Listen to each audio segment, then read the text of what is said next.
welcome to my channel. I am your SPARX Stenographer. Today I am going to deliver you a shorthand dictation from KAILASH CHANDRA magazine, volume 22, and the transcription number 477. And guys, if you like my video, then subscribe my channel and also join me on WhatsApp.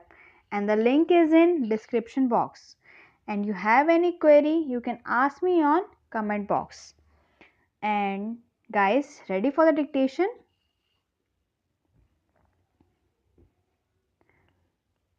Ten-second, 5-second, start. Another interesting development in recent years has been the institution of summer schools or seminars where teachers and young workers in different fields of studies, whether it be science or humanities, can get together and live together only for a certain period. Maybe 2 weeks, maybe 3 weeks, maybe 4 weeks, and attempt a survey of advances made in their field of study. The summer schools have proved to be one of the most fruitful developments which we have had in recent times, and I have heard myself from the most distinguished scientists and others that their participation in those summer schools has brought to their notice many developments of which they were unaware. Here I am happy to say that two ministries which I am associated have both been cooperating and both have taken an initiative in the matter. Since 2009, the summer schools have been largely increasing, and the University Grants Commission during the current year is subsidizing and helping a very large number of summer schools. Then there has been the very important question about the 3 years degree course. This is a matter on which discussions have been going on in this country for over 40 years, and the consensus of opinion, without almost a single exception, has been that the 3 year degree course is the only type of degree course which we would introduce at the undergraduate level. There have been differences as to whether this degree course should be introduced after 11 years of schooling, or after 12 years of education, or after 10 years of education. There may be some difference on that point, but the degree course as such, the structure of the course should be 3 years, is almost universally admitted.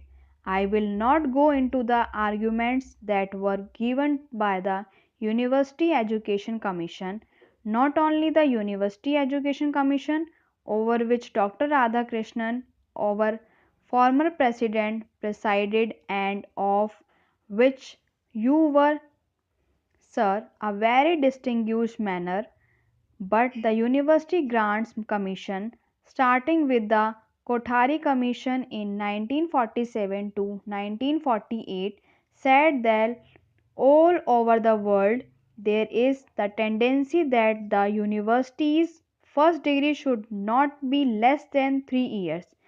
In many countries, for example, in the United Kingdom, today there is the move for making the honors course a 4 year degree course. I know that on the continent and in certain of the Arab countries like the UAR, they are planning in terms of a 5 year degree course. But in any case, 3 years seems to be the minimum.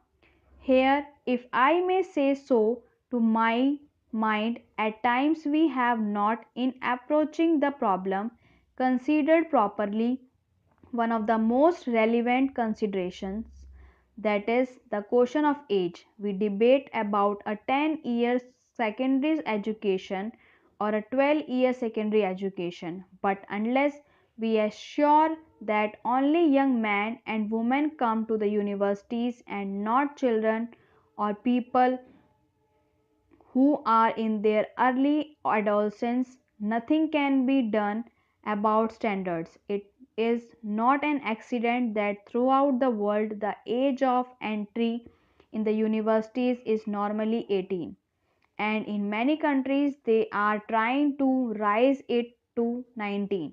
So far as the continent of Europe is concerned, in many cases it is 20 or over.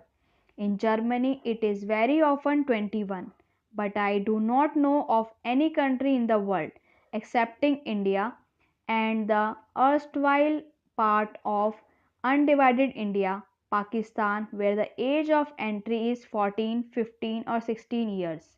It is true that the University Grants Commission have made a welcome move in the direction.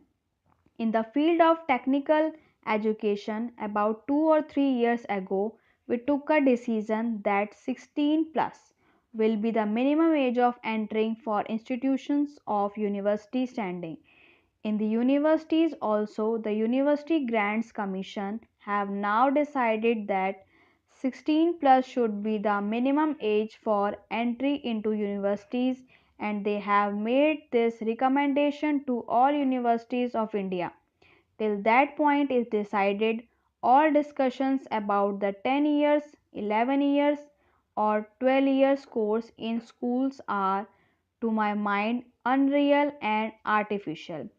1. I remember on one occasion when this question was being discussed, a representative of a state government said that no change in his state was necessary because it already had a 12-year secondary school course, and when I asked him as to what was the average age at which people look the final school certificate examination, I was told that it was varied about between 14 and 16. My comment on that was, if we had a 12-year course and the course ended at the age of 14 or 15, it means that the course must have started at the age of 2 or 3. I said that why we should not go a step further and say that we should have a 16-year course. Stop.